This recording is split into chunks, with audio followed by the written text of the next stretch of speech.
Hey, hey, hey. Let me add myself back. I'm trying to do two different things at once. Welcome, welcome, welcome. I am so excited, like beyond excited, like super duper excited. So, welcome to my channel. If you're new to my channel, you're just peeping in, trying to figure out what's going on. My name is Melissa Varian. I am the host here on this channel. We go live Monday, Tuesday from 4 o'clock on the West Coast, 7 o'clock East Coast time, and and Thursday and Friday, same time.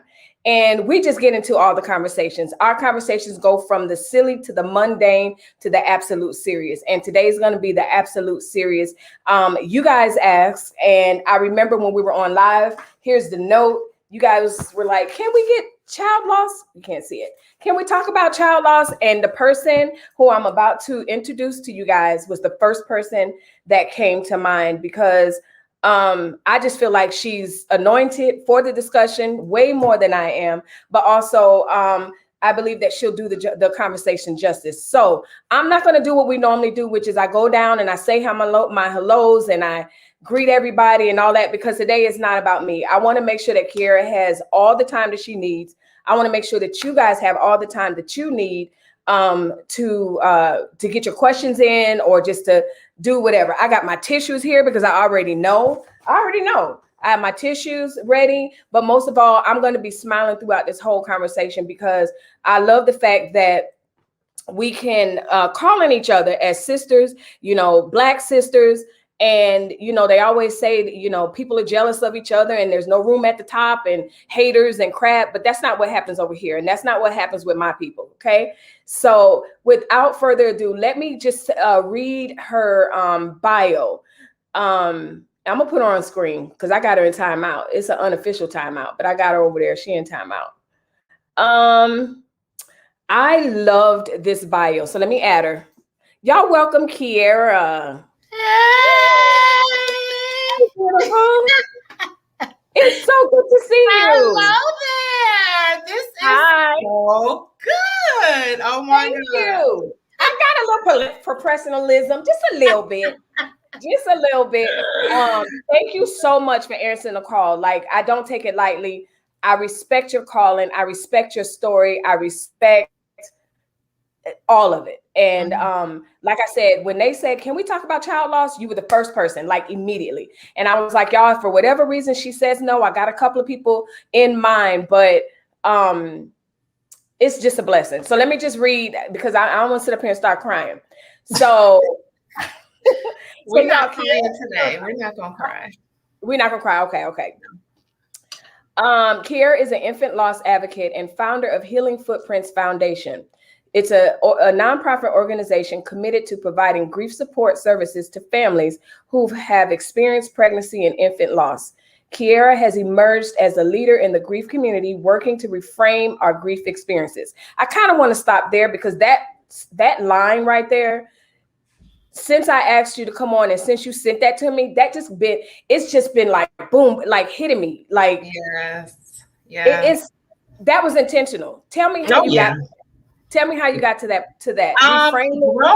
Growth. From my personal experience, my personal understanding of grief, and just interactions through it. Of course, it started with the foundation, but it's grown in ways that I never imagined. And you mentioned before I got on about this being my calling, and you operate different when you know you're operating under a calling. So you know when to say yes, when to say no. I can be dead tired. I can't even come on now. We need to talk about the day that I've had. But when you know you're operating under a calling, you show up in your full self, because I'm not representing myself.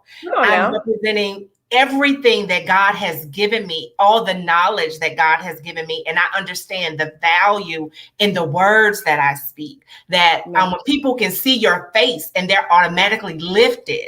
So you present yourself a little differently when you're operating under a calling and a gift versus this was your life plan. Because if we got into it, this was not my life's plan. No. I have several moments when I'm like, Lord, can I do something else? I can make a list of some other things that I'm good at. Can I do one of those things?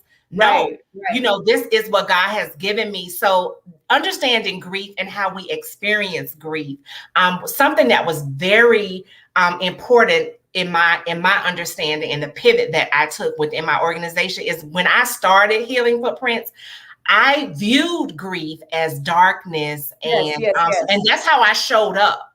Yes. It's like, you can't be big and bright, because I have a big and bright personality, right? Like how I'm like, I got my tissues and all this other stuff. Right. I'm like, no, you can't show up and smile. You have to look solemn and sad. So that's how I moved when I first started Healing Footprints. And it was my understanding of grief, and that you will spend eternity in sadness, that there is no hope, there is no joy. How dare you smile while you're grieving? So because that's how I felt personally, I had to come to an understanding that grief is so much more, that there's actually beauty in grief, that me personally, I can enter dark spaces and shift the mood. And that's what God called me to do. So when I talk about reframing grief, it's reframing what we've experienced, how we view it, how we feel about it, and how we express it to other people. We no longer have to be ashamed because we're grieving the loss of, in this case, a child or another family member. We no longer have to be ashamed that we cry at night because we've lost a relationship. We no longer have to be ashamed that we've lost our home or some other possessions that people will tell you have no value. So how dare you grieve about it? So my goal, if I achieve nothing else in life, it is to reframe how we experience grief, because everyone around you is more than likely grieving something. And that's what I wanted to say, because I know, it started because of child loss, but I wanted to make sure, because we're all grieving in some way. We're all grieving something. On a basic level, a lot of us are grieving life before COVID. Life, you know what I mean? Life before mask and stuff like that. So y'all, I know you guys are in the chat. I know you guys are listening. Do what you do, ask your questions. But what I want you to do, Kierra, I know that you have your thing. I know you know your presentation. I'm gonna sit back and you take the reins and you go for it. You're not gonna ask me questions and stuff? You want me to ask you questions? Nope. No, you don't have to. I mean, it doesn't matter. So, I can talk. First of all, I'm long-winded, so I can talk. Okay. So, okay, well, we'll do it that way then. If you're more, I didn't know how we wanted to do it. I just trust your process. I don't know what you're comfortable with, but take us to the beginning. Take us to the what happened to catapult this foundation. Right. So I will definitely start with my story. What we know today, everything actually that I am today started with my personal experience with child loss. What happened, my husband and I got married in January of 2006. We had a wonderful 7-day honeymoon in Jamaica. We came home. I think we were home maybe a month or two, and I was late with my thank you notes. And maybe 2 or 3 days before I was to send out my thank you notes, I found out that I was pregnant. Okay. So what interestingly happened, as a part of my thank you notes, I shared this great news, because I thought this was like a fairy tale, right? You get married, you have a baby. I mean, this is like picture perfect. That's what I'm thinking. So I remember, writing in my thank you note, sharing with everyone that, we were expecting our first baby. And so that was maybe February, March. Sometime in June, I started having pregnancy complications, none that I can see personally. They just started to show up when I would have doctor's appointments. Gotcha. So my pregnancy became high risk. I was rushed off to the hospital in late June. I think June 27th, somewhere around there is when I was admitted into the hospital, and I gave birth to my son on July 5th. At that time, he was born, I was 26 weeks pregnant, so a little over 6 months.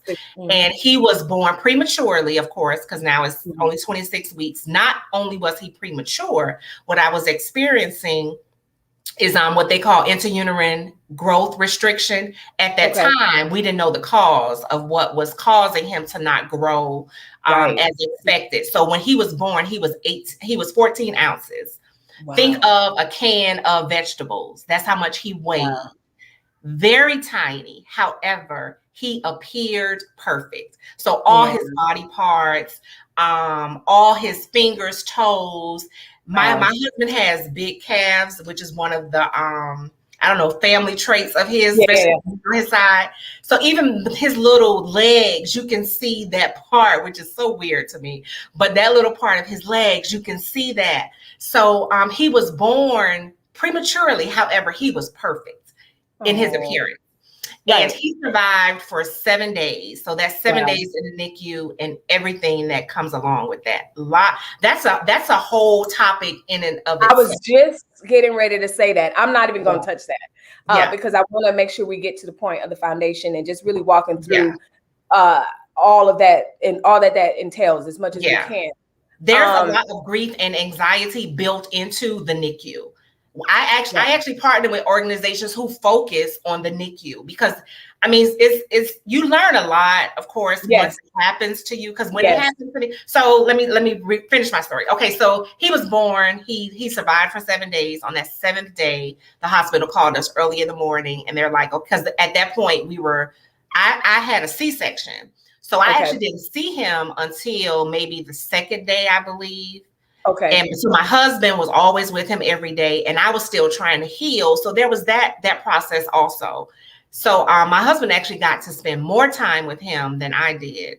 But on that last day, we had gone home that night, and that morning they called to let us know that his breathing was becoming kind of faint. So they felt that, we were reaching the end. So they called us into the hospital, and he passed away in my arms. I still remember the sound of his last breath. I still remember how it felt. It had to have been the strongest breath he had taken because I felt it on my cheek.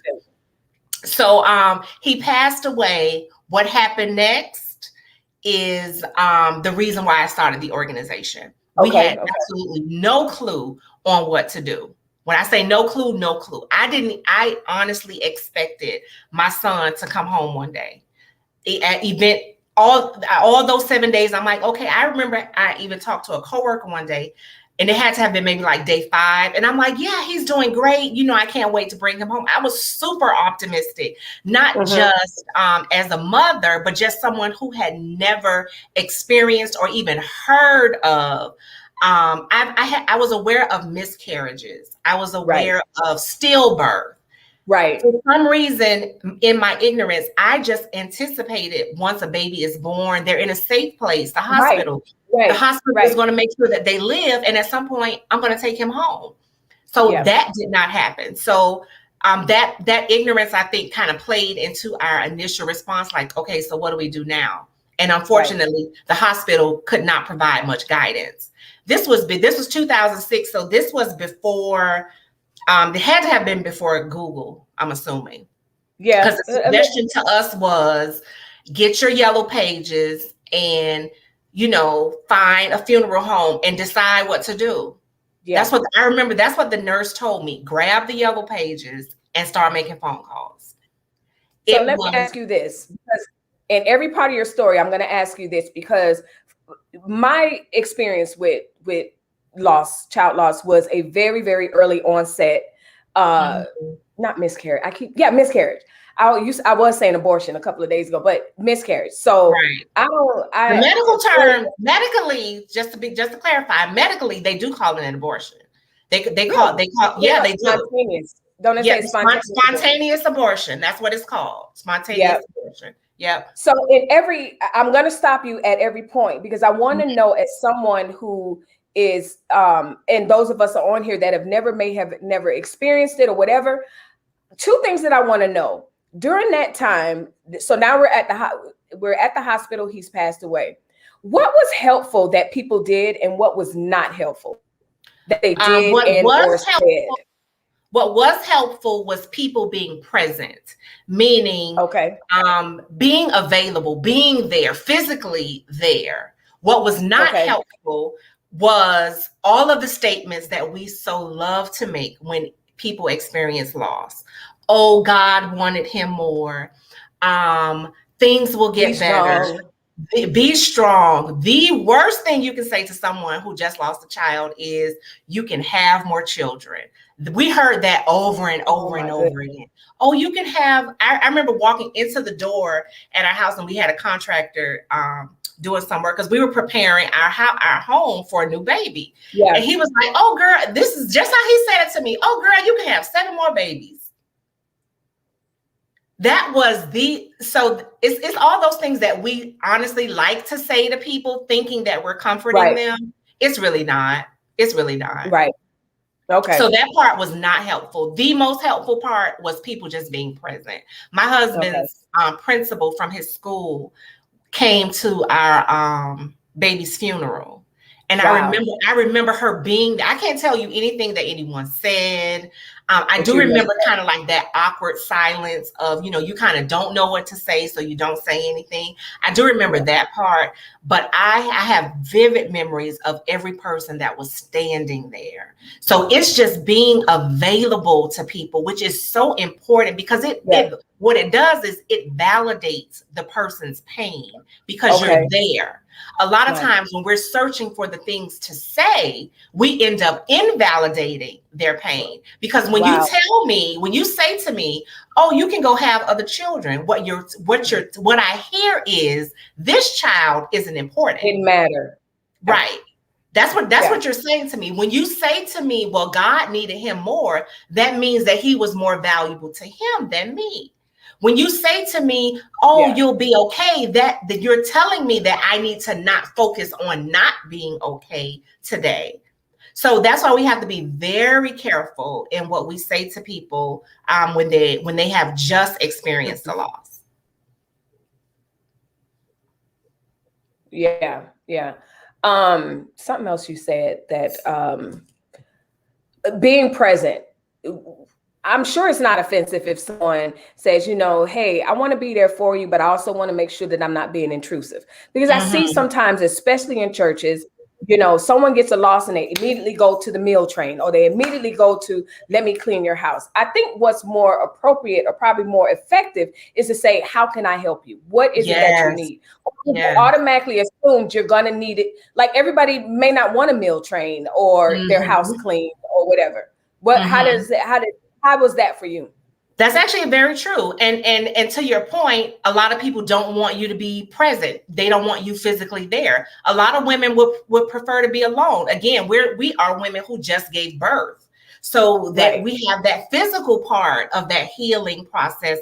Forget the loss, the healing of just giving birth. The hormones that are associated with childbirth. I remember my breasts became engorged from the breast milk. So I had to deal with, so we have all of these other issues that we have to deal with that can very well make your presence uncomfortable for us. That's why it's important to just ask, what is it that you need from me?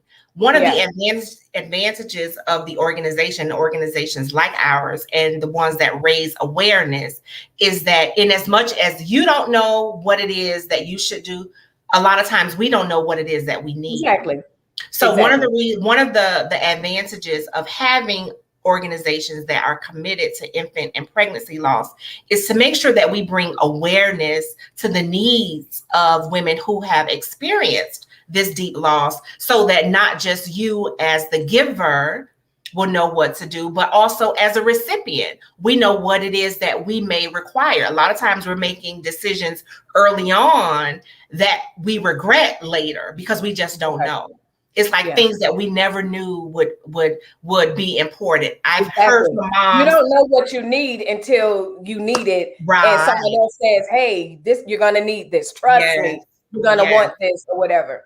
So walk us through the process of from the moment of the death, find your phone book and everything to, this is our calling.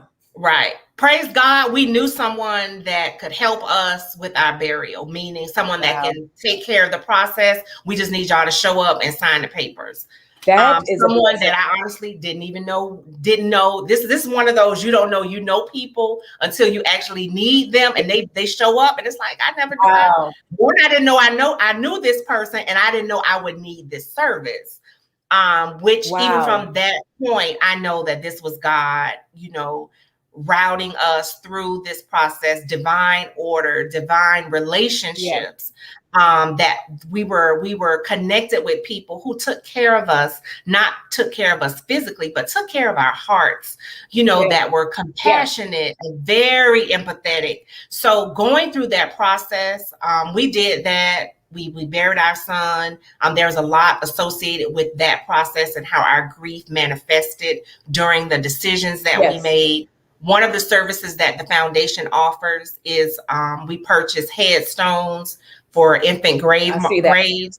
One of the reasons we did that, because that became a pain point in my relationship with my husband on whether or not we're going to do this headstone. I was ready to do it. I'm like, we need to do this because I need this to be real. That's a part of it being real. I need the world to know that he was there. So this marker is a reminder that he was there. However, for my husband to do it meant this is final. I was going to say it was final. He's never coming back. So look at the parallel in our grief that we were experiencing and how we expressed it. So that's one of the reasons, because I realized that although it took me years to come to realize that was a clear distinction in how we were grieving, because of that experience is why we offer that service, because it showed me the value that it's not just a piece of granite or metal, whatever it is your particular cemetery uses. It's not just a piece of materials. It has a meaning to the people who have to decide what goes on it, when we're going to put it down, all those things. So that's one of the services that the organization provides, and that's why we help families with infant burials. The reason we do that, one, we didn't know what to do. And like I said, we didn't know someone who was able to help us. Well, most insurance doesn't kick in until 30 days after the baby is born, which means you are responsible for the finances. A lot of times with life insurance, it doesn't cover, someone who you have not named on the policy. So again, you have this shock of course, you're not thinking at that time, let me rush and put my baby on life insurance or buy a policy, however you want to call it. So there's this shock of, okay, so how do I pay for this? Depending on your location, it can be, we've seen as low as $800. I've seen as high as $5,200. I think $5,200 is probably the most that I've seen. But most funeral homes, one of the reasons we reach out to the funeral homes is that we can oftentimes get a better rate. But to a private citizen, a family, it's like, okay, I need $5,200 from you tonight in order to move forward with this services. Praise God if you have $5,200 sitting in your savings account, but a lot of people don't, which is why we offer the financial assistance. That's good. That reminds me of when people die in the military. So, because what I'm hearing is business and money through emotions. Oh, yes. It can also come off as being disrespectful, but but those people are running a business. It's a business to them. And I remember the first time I was walking with someone through death of a loved one with the military, and literally they require you after X amount of days that person passed away, you got to go. There's no time, like there's time to grieve, but there's no time to grieve because the insurance had to kick in. And so it seems so insensitive, but at the same time, that's a good conversation. I'm glad you brought that up because maybe hopefully someone that's listening that will minimize their grief and aggravation just a little bit to understand, hey, there's a business side to this. No matter who passes away, you got to handle business. There's a business. I'm not going to say they don't care, but at the same time, they're going to be empathetic, but they want their money. Yes. Because just like you, it's a business. That means they have a family to take care of. They have bills to pay. They have all those things that are dependent on their business. and the business income. So that is very important. I'm glad that you brought that up, because it's one of the reasons, another reason that I love the work that we do is because we tend to make emotional decisions during times of grief. I mean, like, I've had to draw the reins on some mothers who want a Cadillac casket because, of course, you're feeling emotional. And, you know, of course, we want the best for our babies. We want the best for our family members. So we go all out because we're emotional. So we're making an emotional decision. So it's great to have someone who's not emotionally attached to say, you really don't want to spend that much money. And we had this amazingly. Today is the 15th anniversary of my father's death. Yeah. One of the takeaways we learned as a family is to not spend all your money on a funeral. My mother says all the time, I saw that on Facebook. But we were so emotional. First of all, it was an unexpected loss. It was like the pillar of our family. So we just gonna go all out. We gonna get the highest quality casket. We want the biggest spread. I mean, it was just. And we were operating off of emotions. Looking back, I'm like, I wish we had someone to say, no, y'all really don't want to spend all that. Breaking up. You can hear me? Yeah. Okay. But I wish that we had someone not emotionally invested to help us make wiser decisions. So I think that's one of the other advantages of having an organization. Breaking up. Really? And I'm into I'm plugged into the wall, not the Wi-Fi. You hear me? Okay, you're good. You're back. You hear me now? Is it yeah, I hear you. Is it raining? Because I know we have it is storming, storm that way, and yeah, we having horrible storms, yeah. Okay, but we're gonna work through this. Yeah, we're gonna work through this because this is good. You helping me. You helping me. So, your mom. We might have to schedule because it is coming. Yeah, and you're breaking up too. I can't. So it's storming. Come on, Georgia, get it together. Yeah, it's actually been storming all day. Okay, let me try something else.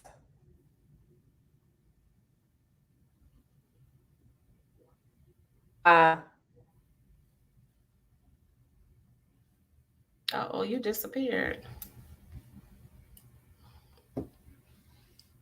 I hear you. Okay, you're good now. Okay. What were you saying? So you were talking about the financial aspect of it and having someone that's not necessarily emotionally involved that can say, hey, you might want to reconsider 14 karat gold. Yeah, for real. Candles on the casket type thing. Yes, you know? yes.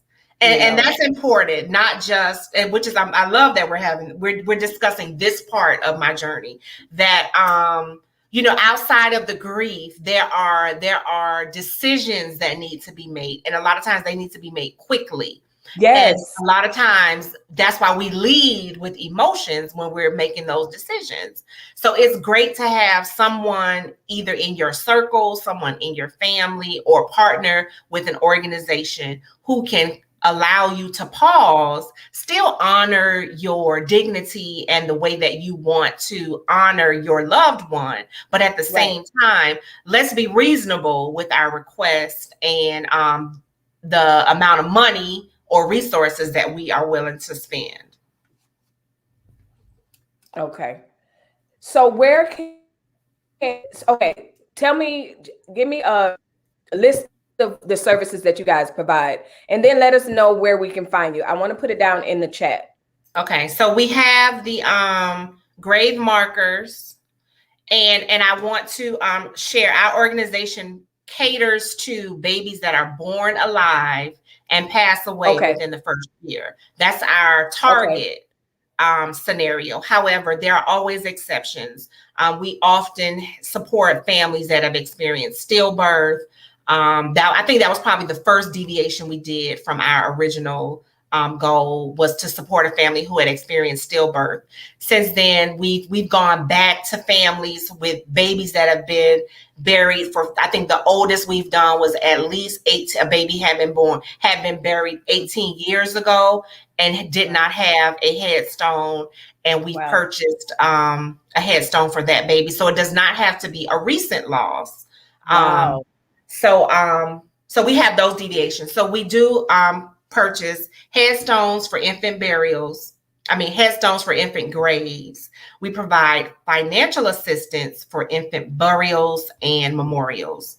Okay. So how that works, again, the baby has to be born alive and pass away within the first year. And we work directly with the funeral provider. So Gotcha. we don't give money to individuals.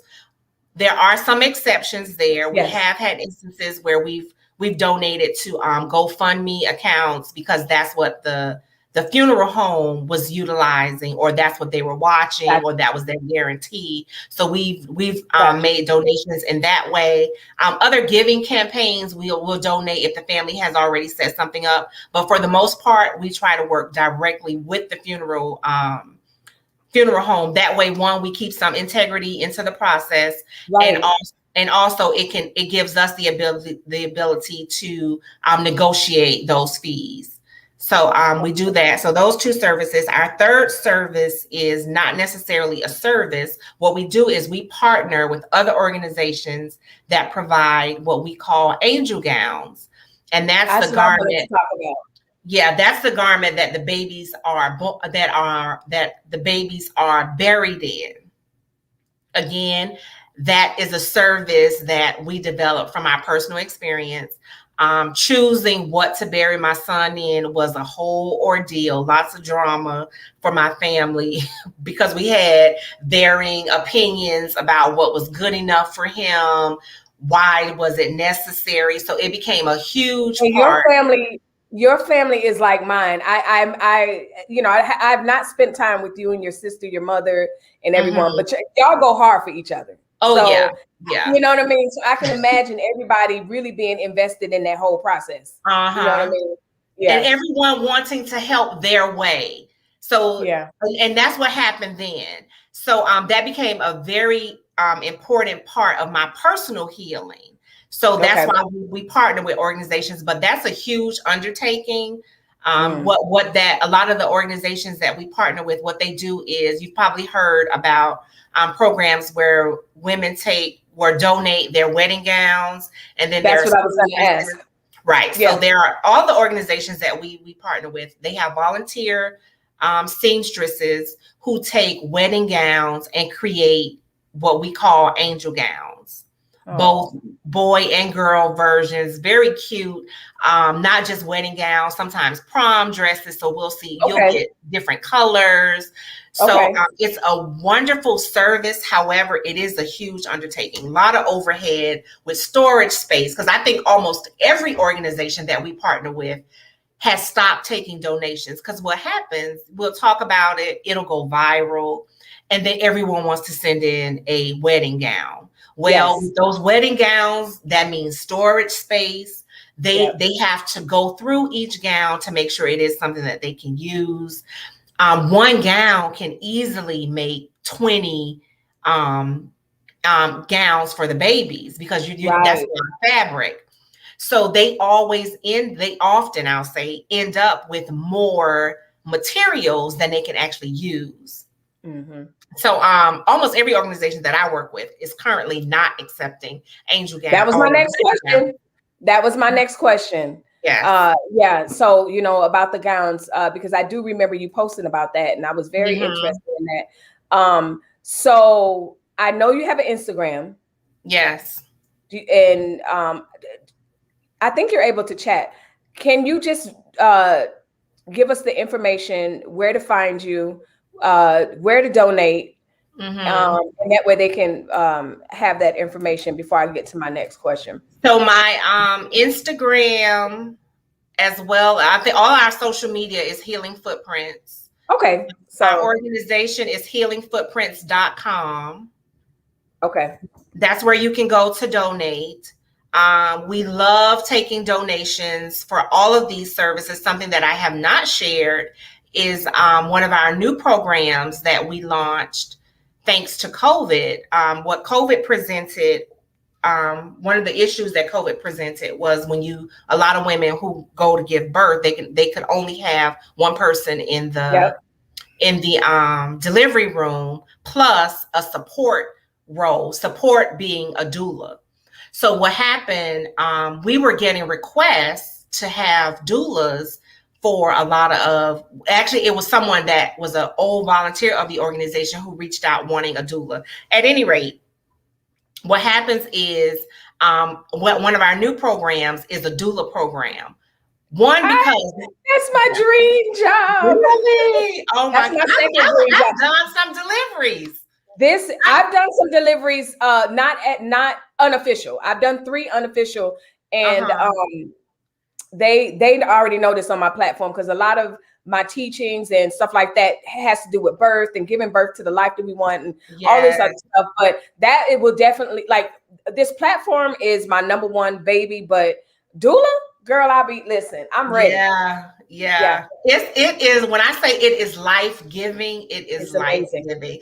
But up until us starting our doula program, the organization has been reactive, meaning we respond to whatever your need is. That makes sense. And what we wanted to do is to make sure that we try to prevent a lot of the things that we respond to. One of the advantages of having a doula is that it has been proven that having a doula present, it decreases the risk of preterm labor, pregnancy complications, all of those things, and infant mortality. So one of the reasons we developed this program was to attempt to decrease the need for all of our other services. Okay. And our particular program targets women in Metro Atlanta between the age of 19 and 27. Specifically that demographic, because they have the highest infant mortality rate. And in Atlanta, Black and Hispanic women are more likely to experience infant mortality or pregnancy complications. So that's why we want to target that particular demographic.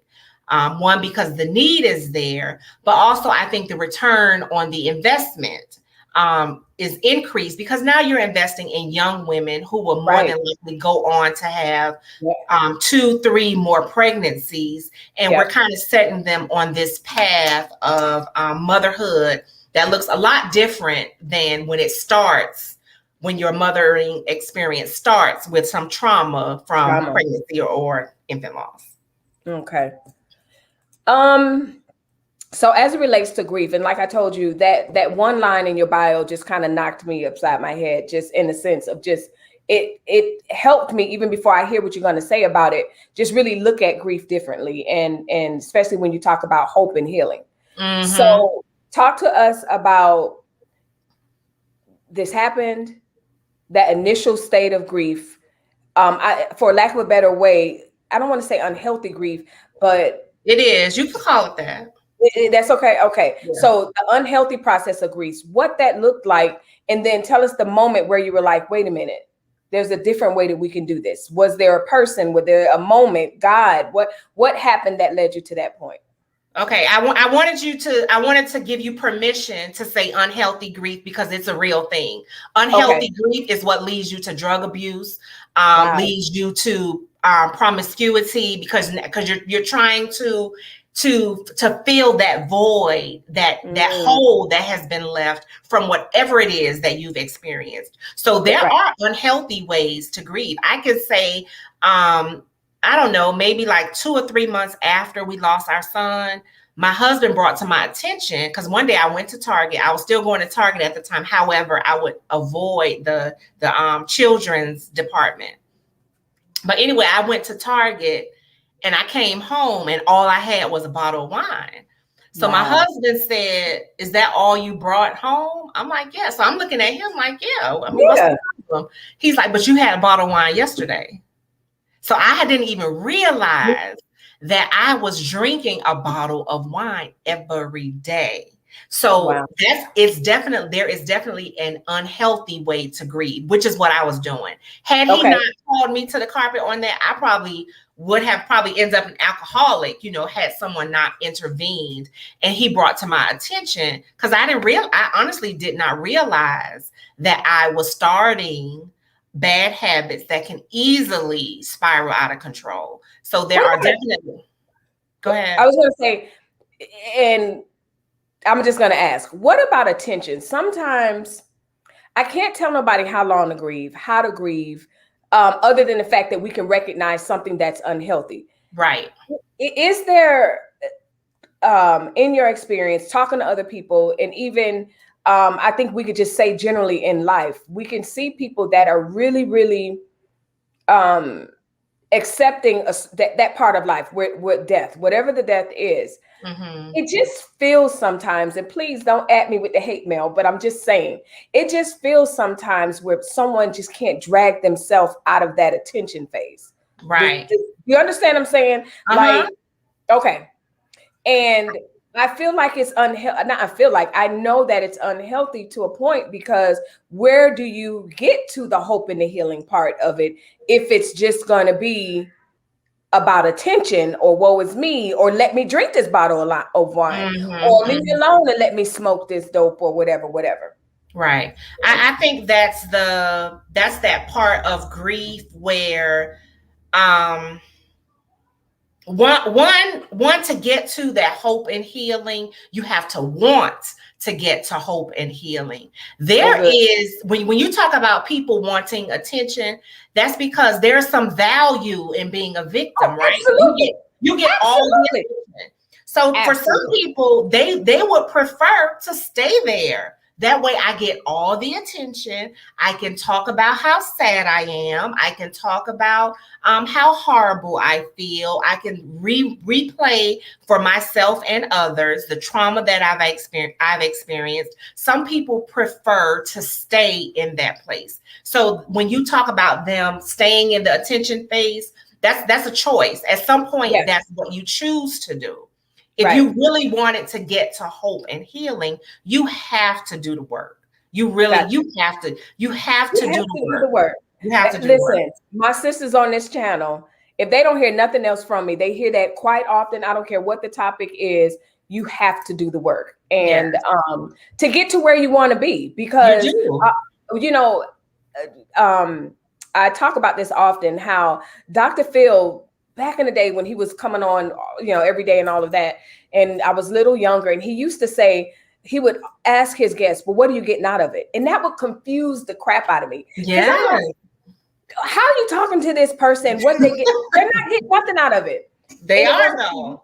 They are. And it wasn't until years later that I was like, even if it's the worst thing, like death of a child or whatever, to get past and grow into healing, it doesn't mean that you're not gonna mourn, or that person doesn't mean anything anymore. But in order to get to that next step, what are you getting out of it to stay where you're at? You're getting something out of it.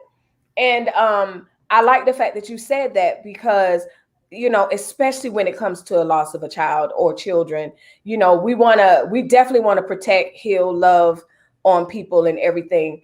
But also, I like the fact that you give the permission, and you also gave your husband the permission to check you. Yeah. And say, hey, that's not healthy. Because a lot of times when we experience trauma, we just feel like we could just behave the way we want to behave. Yes. You know what I mean? Yes, and you're right. Like, that's your license to not only do whatever it is you want to do, but say whatever it is you want to say. Be mean to people, be bitter. Because I'm grieving, so you can just talk to people any kind of way. No, that's not how that works. So that's why it's important to recognize some behavior is just flat out unhealthy. We're not just giving you a pass to do and be whoever it is you decide to be, especially when it harms other people or even yourself. Yeah. one thing, and I'm just going to say this, I don't want to say too much more about that because this is YouTube. We still in YouTube, but if we was in our living room, we'll talk a little more about this. But one thing I love the fact that you said also, because it frames spousal relationships. I know so many people that have that they're not together anymore after a loss. You know what I mean? And all that comes along with that. And what brought it to mind was you thought the tombstone meant one thing, or the headstone meant one thing. He thought it meant something else. Totally different.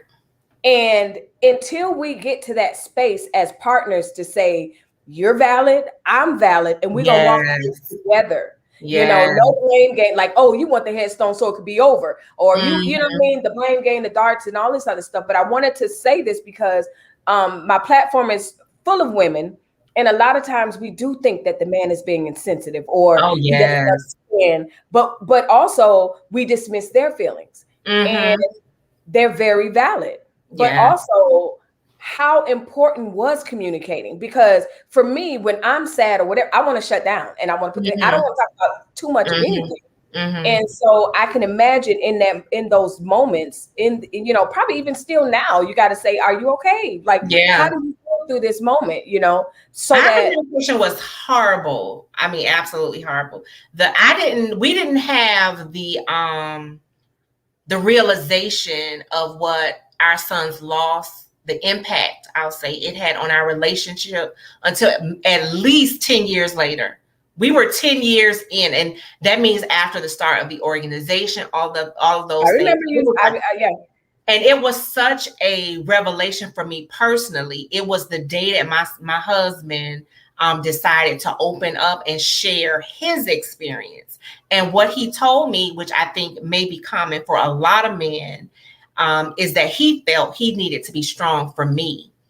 But what that looked like was someone who was not grieving. My husband went to work 2 days later. I'll never forget, he was like a head football coach. He was the head football coach at the time. He showed up for his team. It was like business as usual. So I thought, but that was his way of coping. Yeah. He was still grieving. He was still crying. All those things were still going on. But to me, because he thought he was doing what was best, and that was be strong for me, it was mistaken as, oh, you don't care. You're not grieving.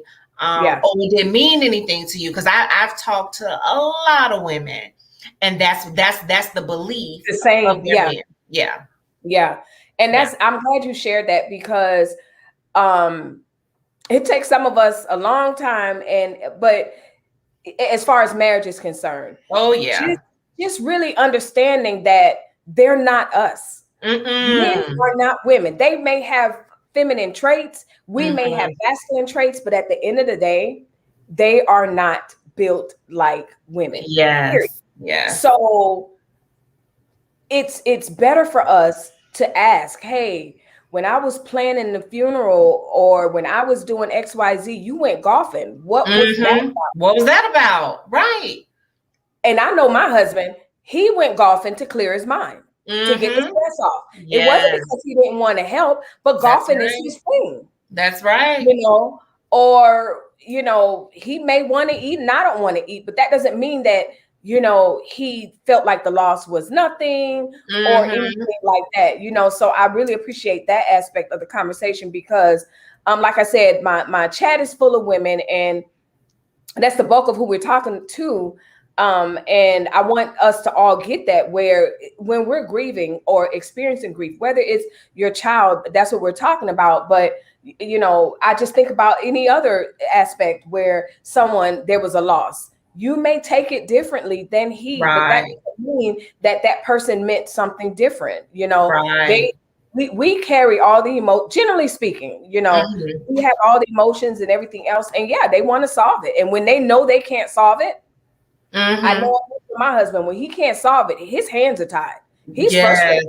I just had this conversation with my husband, I don't know, 20 minutes ago. When I was sharing something with him, he immediately went into resolution mode. Like, okay, you can do this, that.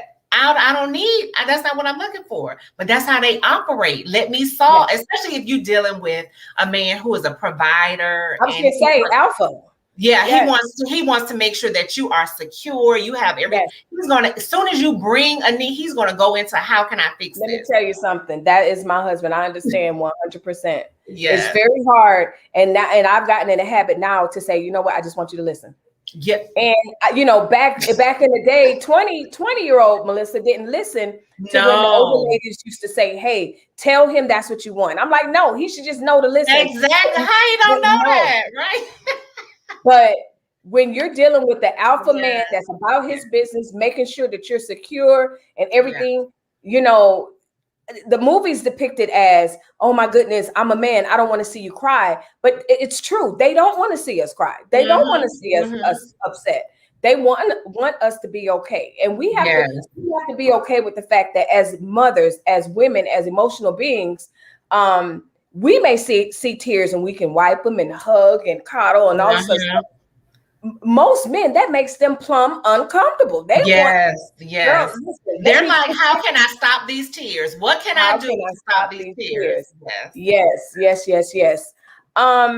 So what's next for the foundation? Where are we going next? Actually, we are currently engaged in very exciting times for the organization. I personally took a leave from social media about 2 months. It's about at 2 months. Yeah. I'm like, about 2 months. Right. You missed.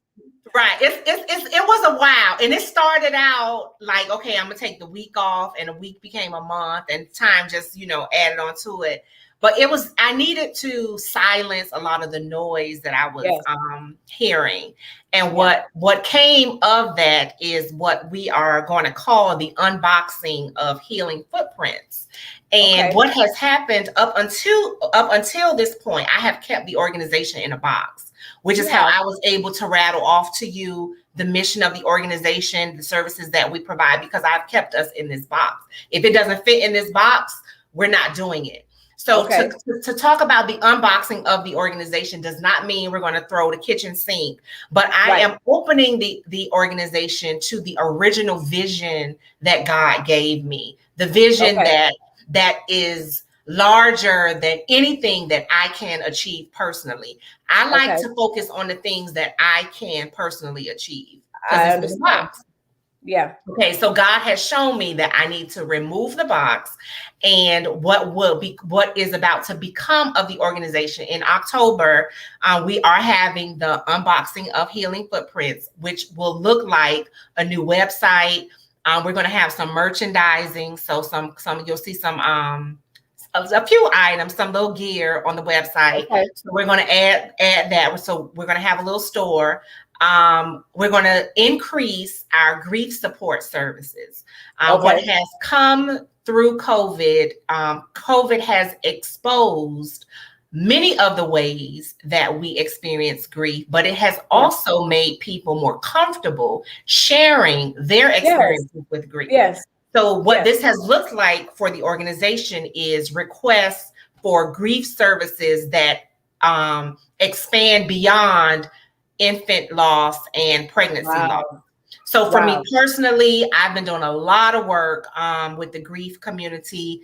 We're talking about grief in the workplace. We're talking about grief in response to social injustice. We're talking about grief in relationships. You talked about the grief that we experience because of the loss of our child. But there's also grief that manifests within your relationship because of childhood trauma, because of some other experiences that you've had. So because of all of that, the organization is going to expand our grief support services to be a little more inclusive of different types of grief. We like to focus on relationships. I like to say the loss of hopes and dreams. So a lot of times, especially when it comes to our children, I want to honor, especially this time of year, when we talk about back to school. One of my groups we talked about, someone asked the question, what grade would your child be in? Wow. Think about that. That Wow. when we see back to school commercials, that there are a lot of women who are sitting on the other side of that screen, imagining my child will be in 2nd grade. My child will be in 7th grade. My child will be graduating this year. So there's that part of the story that we often don't talk about. So it's not just the loss of that life, but it's the loss of all of those experiences that you were planning to have, all of those milestones, weddings and grandchildren, all those things that we begin to imagine with that child when we realize that we're about to give birth. So for that reason, the organization wants to deal more with grief in an expanded way. So I'm really excited about that. And then, like I discussed, the our doula program, we're going to focus on that, growing that area. And then next year will be the 16th. Now, this is exclusive information that I'm about to give. Okay. Bing, bing, bing. Okay. So next year will be the 16th anniversary for us, for our loss. So that means it will be my son Kobe's 16th birthday. If you know anything about me, you know I love. What you gonna do? Where we going? Where we going? What we about to do? We have something special planned. So our fundraising from October to July is going to be for him. I'm calling it. Yeah, so I'm calling it our a bittersweet 16, and we're going to partner with the hospital and do a very specific. I'm so done with you. Yeah. I am so done with you. To celebrate his birthday. So we're going to do something, a real big bang. Yeah. As a caveat, before I get into this ministry idea that I'm going to give to her to take and run with, and let me know when she got it up so I could be a part of it. But what y'all don't know about her is she is Miss Party Planner Extraordinaire. And part of the healing, do you do an annual brunch prior to COVID? Yes. Yes. So prior to COVID, we had our annual fundraiser is a big hats and bow ties brunch. Yes. And that's our annual fundraiser. It's done April of every year. We stopped the year of COVID. We didn't do it this year. So for October, my unboxing of Healing Footprints is supposed to include a face-to-face fundraiser on a smaller scale. However, with the current state of COVID, I'm not sure if we're still going to go face-to-face. It may end up just being virtual, but there is a fundraiser attached to October also. Okay. I'm going to keep in touch with you about that. Have you thought about, because as you were talking, it kind of dropped in my spirit. Have you thought about, for lack of a better term, catering to, ministering to, having what is the demand for motherless women who are grieving? Because I can't even imagine, like, I as you're talking, I'm seeing all these scenarios, and I want to take them all and call them. And are you okay? You know, so as we are, as you're launching Healing Footprints, do you have that demand where motherless mothers who, you know what I mean, like, or you mean childless mothers, motherless, childless mothers, women who have experienced loss and they don't have mothers. Okay, got you. They don't have their own mothers. Right. Because you probably, so as a result, so you have no mother. You have no mother, and you're not experiencing motherhood. Oh, and you got a loss. Yes. Yeah. So have you experienced that? Like, or definitely. Yeah. Okay. Definitely, because in all of those scenarios, the grief looks different. Right? Because we tend to respond to grief based on our personal experience. Yes. So if you don't have, and in that also, it shapes what that support system looks like. Yes. If you have no mother, of course, so she's not there to even begin to understand or help you understand what it's like to have a child, lose a child, all those things. So there's that absence of that experience, but also it highlights for you the fact that you don't have a mother. My goodness. So it's a lot. It's a lot. It is. What else? One of the things I do want to share that I learned from, because we started out very specific. My original goals for the organization were very specific. This is what I do, and that's all I'm doing. Right. What started to happen, the more I talked to women, it exposed all the many ways that they experience grief. I talked about pregnancy loss, infant loss. One of the things that we rarely talk about is elected abortion and the impact that has on a woman. That's There is grief That's attached to, one, I made this decision that's frowned upon for whatever reason that you made it. You're still grieving. We still want to honor that grief that woman is experiencing. So there's so many layers. Women who lose a baby but already have children. So now there's this guilt of, I can't mourn the child that I just lost because I have all these other living children. I've had women come to me in that scenario where they've been carrying this shame because they were grieving, one, the child that they lost, but then they never got to talk about it because they never felt safe sharing that they actually grieved. We talked about earlier, early pregnancy loss. It was just, I don't know, 8-9 weeks. And you have people will say, well, that doesn't matter. You know, it matters to that woman. So there are all these ways that we invalidate people's grief experience, where which is why I want to reframe how we experience grief, because we all literally are experiencing some type of grief. Yeah. So where does your hope come from? Where did what? Where does your hope come from? Where did your hope come from?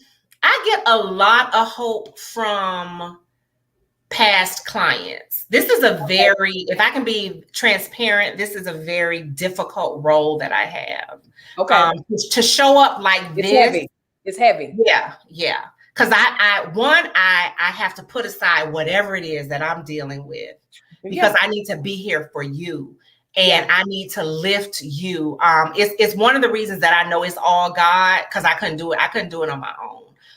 So I find hope in, one, I understand who God has made me to be. I understand the call that He has placed on my life. I understand the heart that He's given me. I lead with my heart.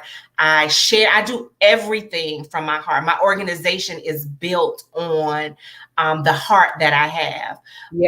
In addition to that, I find hope in every baby that I have prayed for, every baby that we have purchased something for, every question that has been asked about a baby. I just received, at least 3 days ago, an update from one of the first babies that we buried, at least, I don't know, about 7 years ago. And that mother, I ended up doing like some relationship counseling with them, and they ended up having another baby. He's 4 years old now. And she sent me a little video of him. And I literally might talk to her, I don't know, once or twice a year. But it's those updates. And it was the perfect timing, because it was the reminder of why my work is so necessary. So I find hope in all of those things. And really, it's what drives me. It's what makes me wake up every morning. It's what makes me push forward when I really want to give up. So many times I'm like, I can't do this. It's a lot. It really is a huge load to carry. It's a large responsibility. So there are definitely times where I want to give up, but I always remember the person that's on the other side. The person that's on the other side of the email, that's on the other side of the video, that's on the other side of the phone. I always remember that that's a real person who hangs on to every word that I'm saying, because I drop that one word that's going to make them push one more time, try one more time. So I understand the value in that. And that's what gives me hope. Really, it is.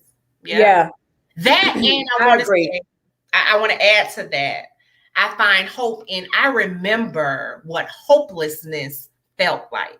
I remember the day that I said out of my mouth, my life can't be any worse. I literally said that out of my mouth, and my father died about 2 weeks later. Wow. So yeah, your life can get worse. You can get worse. Yeah. It definitely can get worse. And I remember just feel how I felt in that moment. And to get to this side of it, where I can still smile. I get excited talking about grief. I get excited talking about offering hope about your possibilities of having more children, getting beyond your fertility issues, all of those things. I find hope in understanding that I've experienced the other side. Right. So you touched on motivation, because that was my next thing. Because one thing that we do on this channel is, for lack of a better term, I am a woman's cheerleader. I'm the coach. We gonna do this together. We gonna grow up together, whatever that looks like.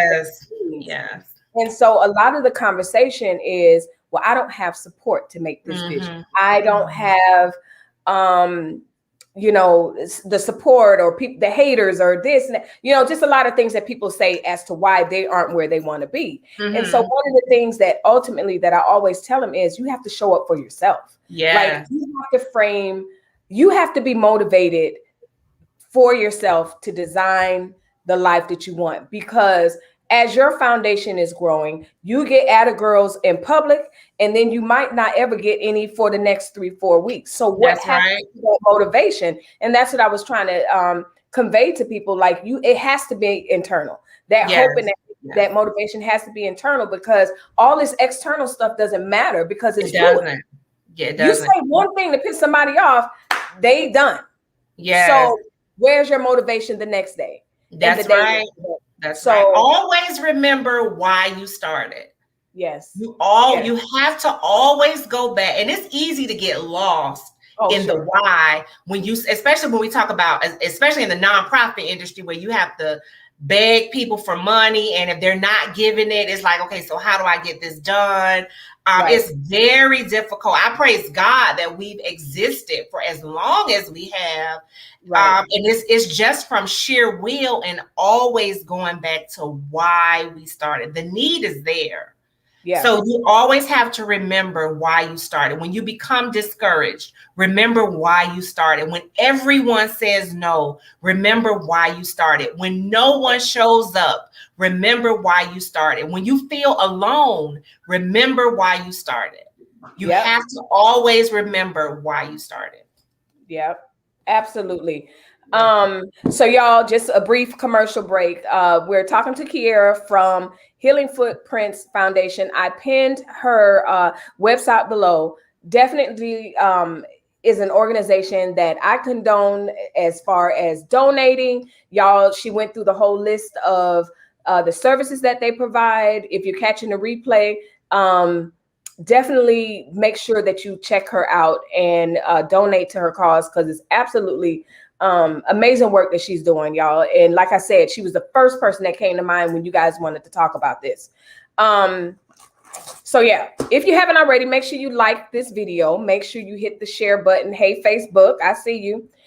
Make sure you share with a friend. And again, this conversation is not just about child loss, or grief relating to children or a child. We all have and are going to grieve at some point in this life.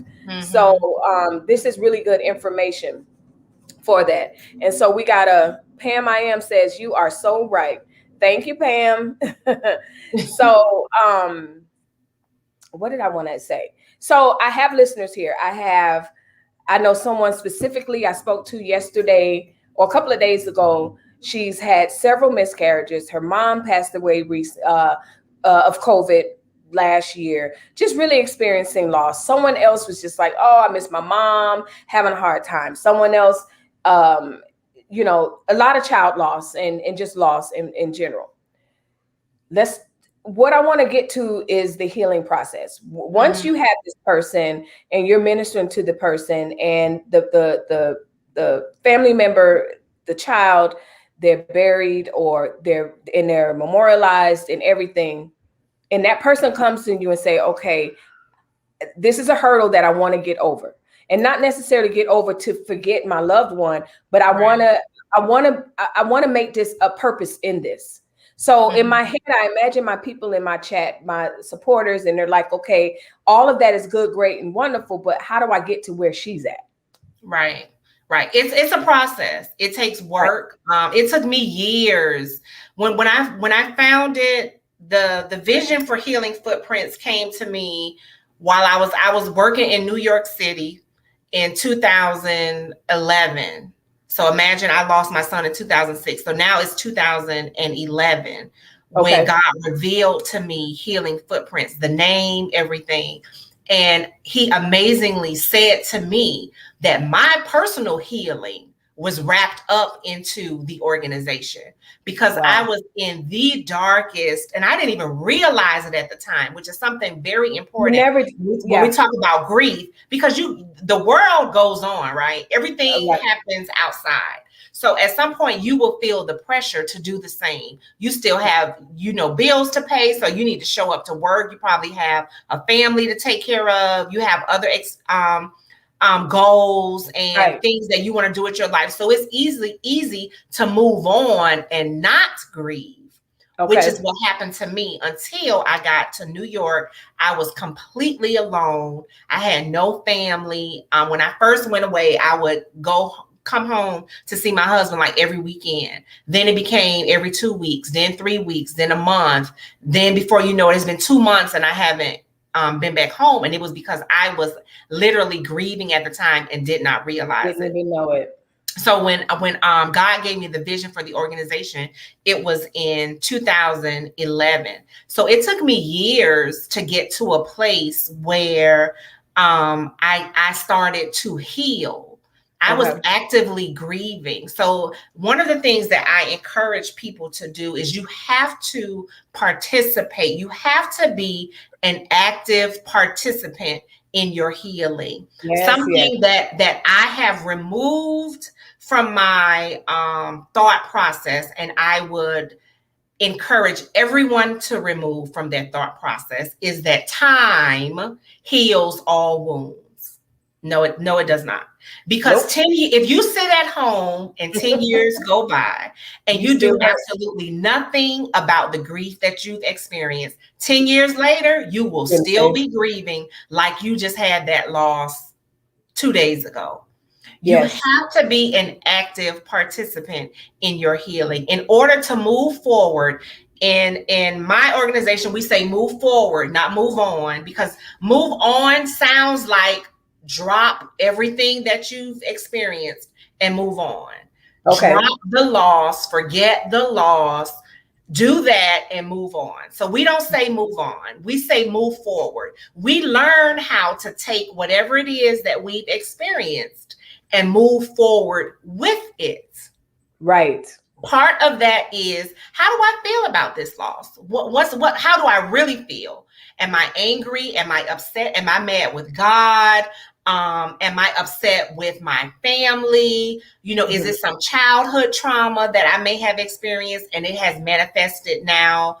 Because you can be a victim of sexual assault and somehow you can attach that to your miscarriage or any other. Or what did I do wrong to cause this? Right. Did I do something? At 14? Yes. Yeah.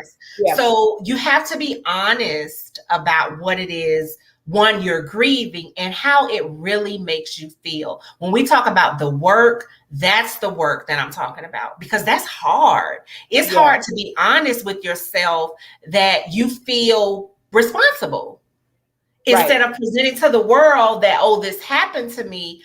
When at night you're reeling with the fact that you feel responsible. So part of healing includes honesty with no one else but yourself. If you can't be honest with anyone else, you have to be honest with yourself and make sure that you're clear on how you feel about your grief. That also may look like therapy, getting someone else to talk to help you make sense of what it is that you're feeling, how you can respond to it in healthy ways.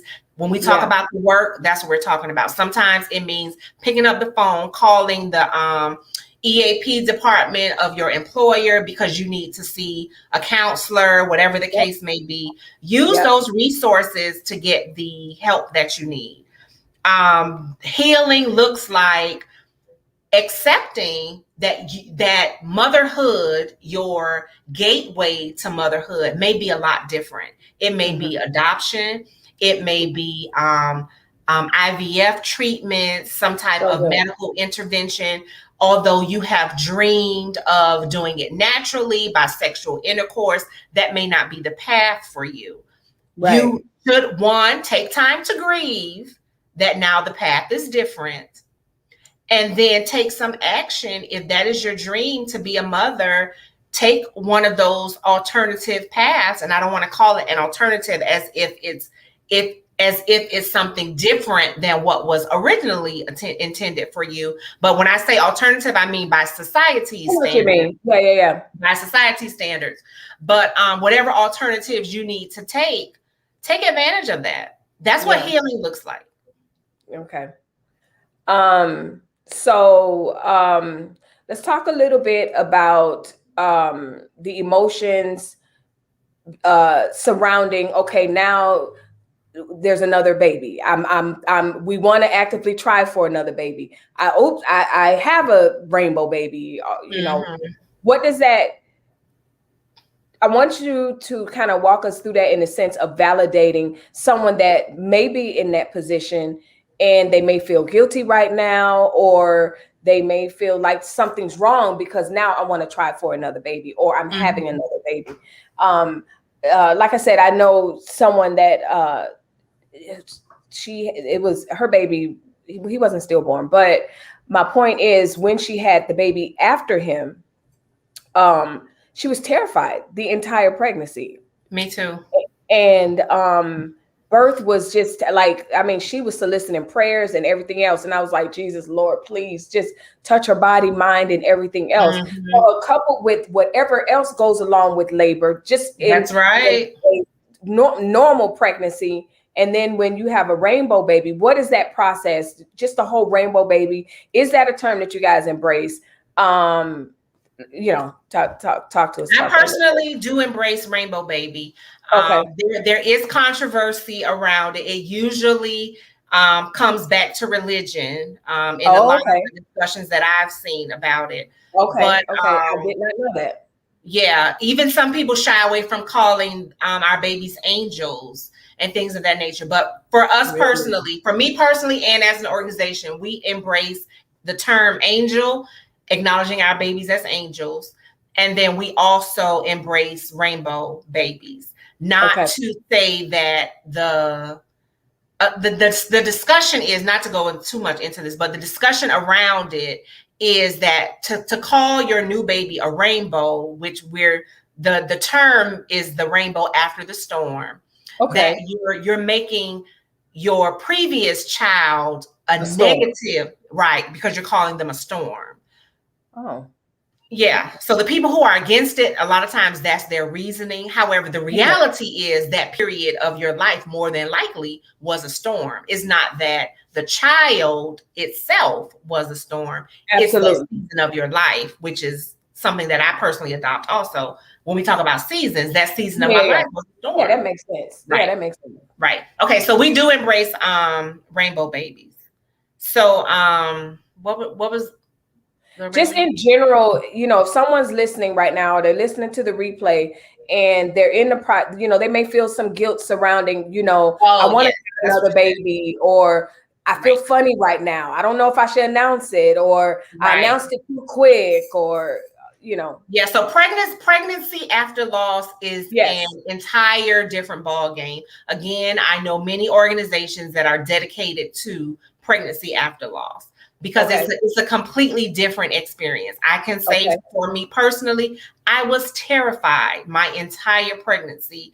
If I'm transparent again, I secretly want to have another baby so I can enjoy my pregnancy.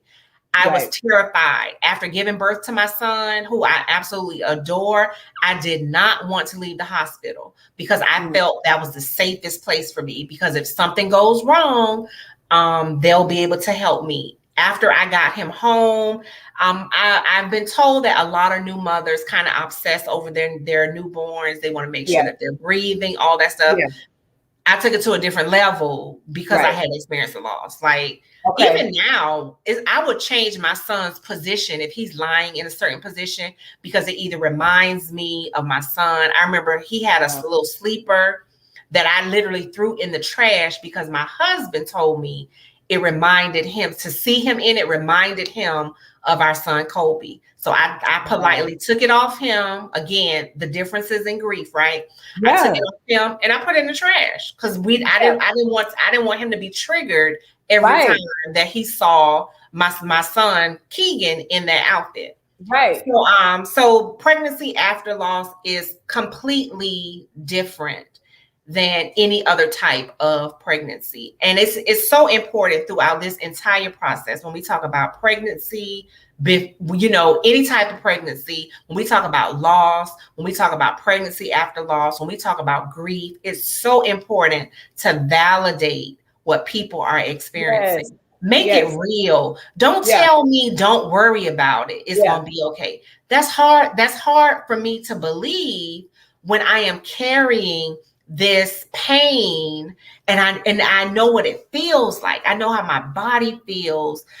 So we want to make sure that we're validating the fear and the anxiety that a lot of women feel when they become pregnant after experiencing a loss. But quick caveat, because you're feeling those things does not mean that you're not healed. That's okay. No. I just want to make sure that we're clear on that. And because I knew the answer to that, but I want to make sure that because especially in the church is so big on denying feelings as far as I'm concerned. We got to either pray it away, anoint it away, and all this stuff. And when we're talking about fear and I'm mad at God and this, and that, and the other, all these things are normal emotions. We're human. That's what, and I believe God embraces that because anytime I've questioned him or asked him or was afraid or anything, in order for me to embrace the scriptures that say fear not, I had to have fear at some point. Mm-hmm. So I just wanted to make sure that people that are listening, that they understand if you feel certain things, that doesn't mean that you're not healed or healing, because it's all a process. And that's actually, I was waiting for you to pause so that I can say that we have to be sure. And if you don't get anything else out of today, I want everyone to know that healing is a process. It is not a destination. You do not wake up and you're healed and the rest of life is sunshine and roses. That's not how healing works. Healing is a lifelong commitment. It's a lifelong commitment to whatever it is that you have lost. And I say that, and you often hear me say that when I mentioned earlier that time is not time that heals all wounds. It's love. Yeah. I one of my personal things that I like to share with people is that we know grief because we know love. You only grieve things that you love. Yeah. If you didn't love it, if you didn't care about it, you would be unaffected when it's gone. Yeah, we know grief because we know love, and that is an honor. That's how I personally discovered the beauty in grief. That I actually know this pain because I know the love. Yeah. So imagine. So a lot of times when we want to shy away from embracing grief, imagine having never loved that person, having never met that person, never being a part of your life, all of those things. So it's important that we understand the power that love has, and it's love that heals us. Okay. So we have to, when we spoke earlier about how do you move on, how do you find healing, how do you get to a place of healing? You have to take that love for whatever it is that you've lost and find somewhere to put it. I personally found the organization. You may find baking at night. It doesn't have to be something on this large scale. Right. That was my next thing. Right. It could be a new hobby that you picked up. Yeah. That brings you joy. You have a question. Do you dream about your son? I do. I really do. I have a coworker. Well, it was a former coworker. We were pregnant at the same time, and she had a little girl. And I am literally friends with her. We probably have no common interests at all, none. Mm-hmm. And I stay connected with her so that I can follow her daughter. Wow. So I know how old he is, what grade he would be in, some things he might be interested in. You know, what are kids doing, at 15? I don't know. Right. Because I don't have a 15-year-old. So it's nice to be attached to someone who does. So that's something that I actively do to stay connected to who I thought he would have become. But to answer your question, yes, I dream about him. I smell him a lot. Wow. Yeah, that's the memory that he left me, his scent, which it is not the scent of baby powder, or it's not that kind of scent. It's a very distinct smell. His smell. Yeah. His smell. Yeah. Yeah. Wow. So does Mr. Taplin, what's his role in the foundation? So he's on the board of directors. Okay. He is a huge support for me. He is one of my greatest cheerleaders. He understands the struggle of the organization. He knows all the work that goes on behind the scenes. He knows about all my sleepless nights, all of my dreams, everything that I would love for the organization to be. So he understands all of that. So he is not his personality is not one to be out front, which helps us to balance each other, because I'm like the complete opposite. I'm like all over the place. Yeah. My husband's the same way. Listen, some days these lives go for 4 hours. He'd be like, y'all, she's talking to y'all. That means you got to be worrying me, But he's the same way, 100%. Our biggest supporter. So so he definitely creates balance for me in every area of my life. It is great to be mature enough to understand that, because I will admit there were moments where I wanted him to be more like me. Like, why can't you be like me? But that would create a lot of conflict between the two of us. So so he provides a lot of balance, and that's his role in the organization. Something that we have discussed, we mentioned on here about marriage and the effect that loss has on marriage, especially child loss. There are very few couples who discuss, or are real about their relationship and the grief in that relationship. So we have explored how we can leverage our experience as a couple, as a married couple. We were actually told flat out in the beginning that most marriages don't survive child loss. So y'all should probably be prepared to get a divorce. So for years, when I mentioned that we were like 10 years in before we had an honest discussion about how we were feeling, the 10 years before that, we were just happy that we were still married, happy, that we were surviving. So our relationship was not one that thrived, because we were simply trying to survive that grief. So we have plans to kind of leverage our experience as a couple to help other couples, for sure. That'll be good. That'll be really, really necessary and needful, I think. Yeah, absolutely. It was something else that I wanted to ask you. So y'all, if y'all are just tuning in or you're catching the replay, make sure you hit the like button. And we're here with Kierra Taplin of lighting has gone on. Huh? My lighting has changed, but go ahead. It did. Yeah. But but you're still shining. You got it. You must have a light or something. Healing Footprints Foundation, y'all. This has been a wonderful, insightful live. We're talking, y'all know, Kierra, I always say when I'm talking, interviewing, or talking on here, it's like we're in the living room.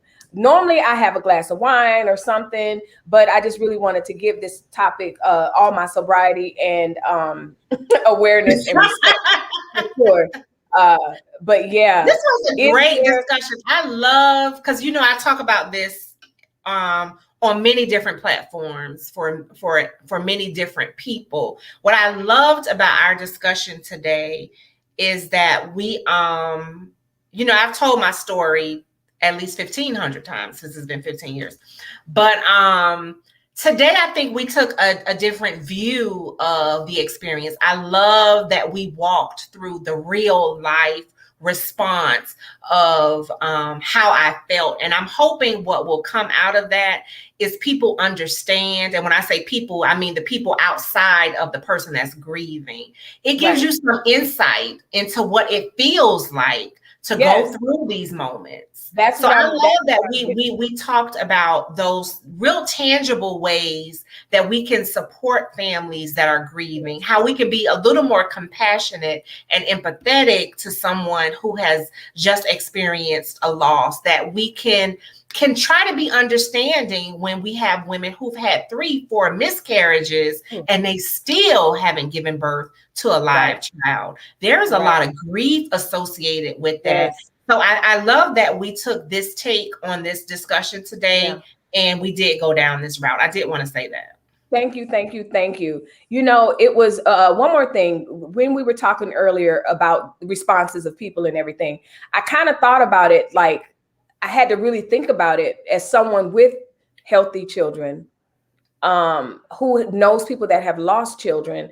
We don't think about, oh, I'm going to go visit so-and-so who just lost this baby, and I'm bringing my 3 kids or my baby, or whatever, or my husband, it's the same thing, hey, me and my husband are going to go visit my friend who just got a divorce.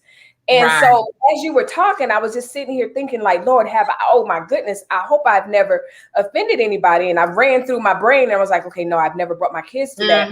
But I think that it's so important. And then I also thought about Tony Baker, the comedian that he's on Kevin State. Anyway, his son recently was killed in a auto accident. 21 years old. They were not him, but someone else was street racing. Long story short, son and his occupants collided with the street racers and they all passed away. Long story short, he put on Instagram recently, he said, y'all, when you see me, just don't bring it up all the time, because it's the awkward silence. And then you tell me how sorry you are and all this other stuff. And he said, honestly, I have to relive it every time. Every time I relive it. And he said, trust me, I know you love me.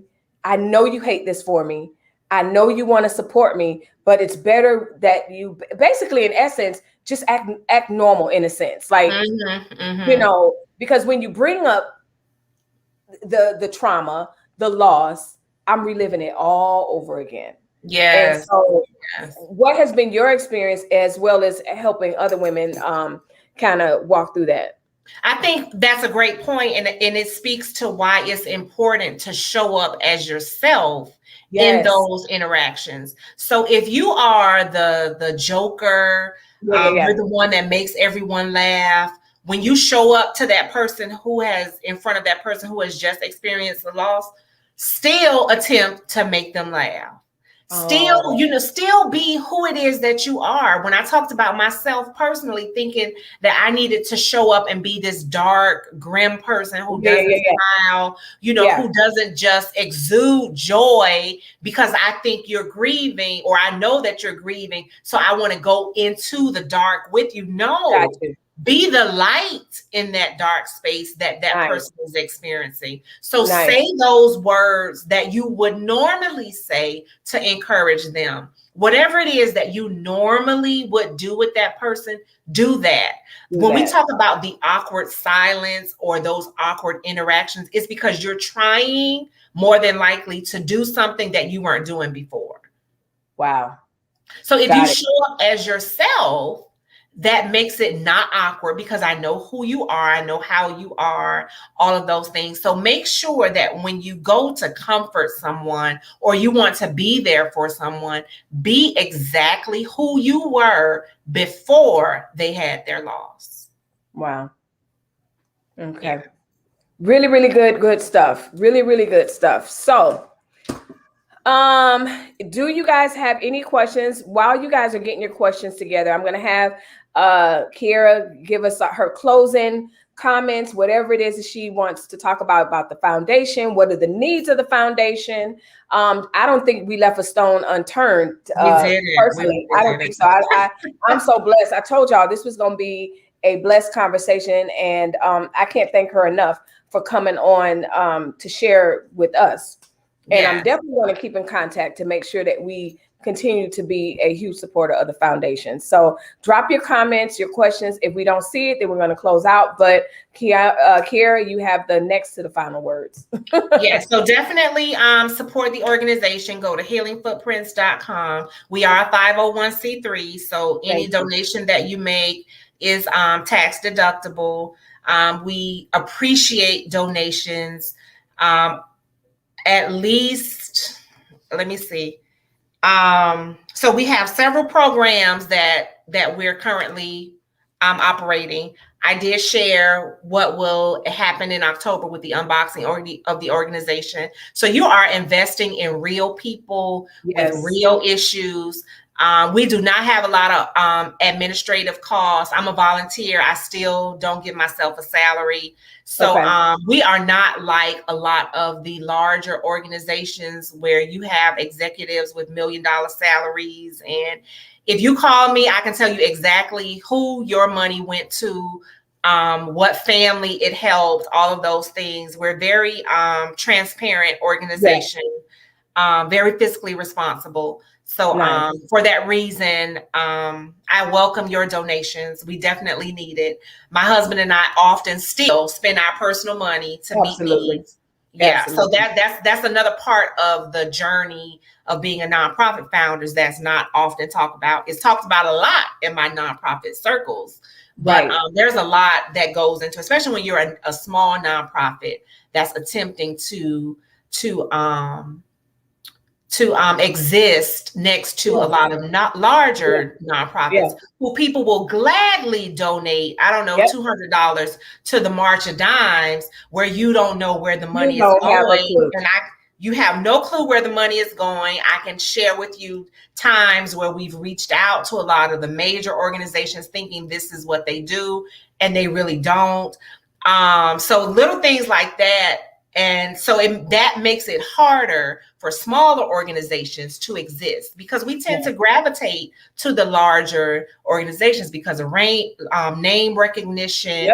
We automatically believe that our money is better spent there. Just like small businesses, you are investing in someone's dream. In this case, you're investing in someone's vision. So I encourage everyone to donate to the organization. And always, I get a lot of, I think almost all of at least my personal people that I've counseled have been referrals, people that know the organization, people telling us who to donate to, tagging us. So definitely keep me personally, Kierra, in the loop.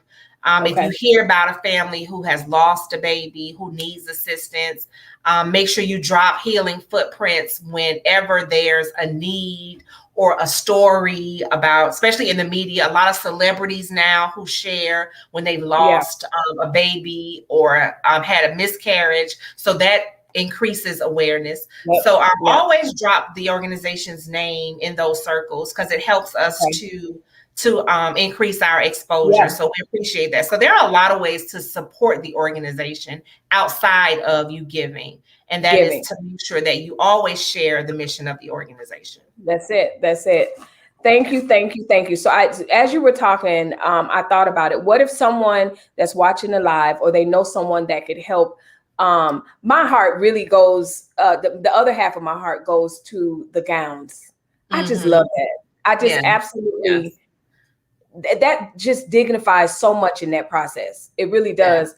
And then I think it says so much for it being wedding gowns or prom, moments of celebration in life. You know what I mean? So there's so much symbolic there. So what if a viewer, a subscriber, and they're like, I would love to sew those gowns. Is there something that they can Google? Who could they be connected to kind of? So it is called an angel gown. If you Googled angel gowns, you more than likely will, the search results would be a lot of the top by Google standards. Organizations that cater to that need. However, if you want me to share my resources, organizations that we work with, let me know what your needs are and definitely where you're located, because they are geographical. So I'm definitely reach out to me. My email address is Kierra@healingfootprints.com. So if you want to email me, I can definitely reach out to see what type of connections I can make. I am the queen of connections, very resourceful. So I love connecting people that have a desire to serve. I am a servant leader. I have a servant's heart. So I'm always looking for ways to serve. I think that's how we gain so much experience, and definitely healing is, if you, and I tell clients all the time, if you want to feel better, go do something for someone else. Yes. You know, a couple of lives ago, I don't know how many ago, but that's one of the things that we were talking about is getting over, I forgot what the topic of the live was, but that was like my number one point, like to get out of yourself. Because you'll soon quickly realize, number one, being serving others helps you forget about yours. But then also listen, like you said, it could be worse. It's just so much that goes on into serving the community and giving back. We forget about ourselves and we just concentrate on other people, and I love it. So yeah, I don't see any more questions. I just wanted you to know that I really, really appreciate you coming on. I can't thank you enough. I'm gonna try. Please do not hesitate to reach out and let me know if you need something. If I feel like it's on my heart, you know, hey, let's get Kierra back on. Hopefully this will be profitable for you, the exposure and everything. But most definitely, I appreciate you sharing your story. And yeah, hopefully we'll see you soon. Yes, you know? Thank you so much for having me. Like I told you when you first reached out to me, just having the will to discuss something that's very painful, that's difficult. I'm glad we got through it without crying, and there are moments, and that's how I know it's God. I mean, there is a time to cry. But there's also a time to make sure that you are sharing the proper information. And then a lot of times you don't, which is why I rarely cry publicly, is that you don't want to trigger someone with your tears, and then I leave you alone with your tears, right? In that moment, without that support. So that's why I'm very careful, and that's how I know God has his hands on me. Because one of my fears when I started the organization was, and I remember having this conversation with my husband. I'm like, well, what if every time I get up to talk about it, I start crying? His response at the time was, well, you just cry. Right. But that honestly has not been the story. Nice. Somehow, and I know it's because you have to protect the person on the other side and what it is that they're feeling. And a lot of times, if I'm a wreck, it's going to cause you to be a wreck, and now I'm going to leave you, which I am more than likely more equipped to deal with my wreck, but you may not be. So it could very well leave a person in a very vulnerable state. So that's why I'm very careful in how I behave. Yes. Emotionally and it is not intentional. It's not. No, I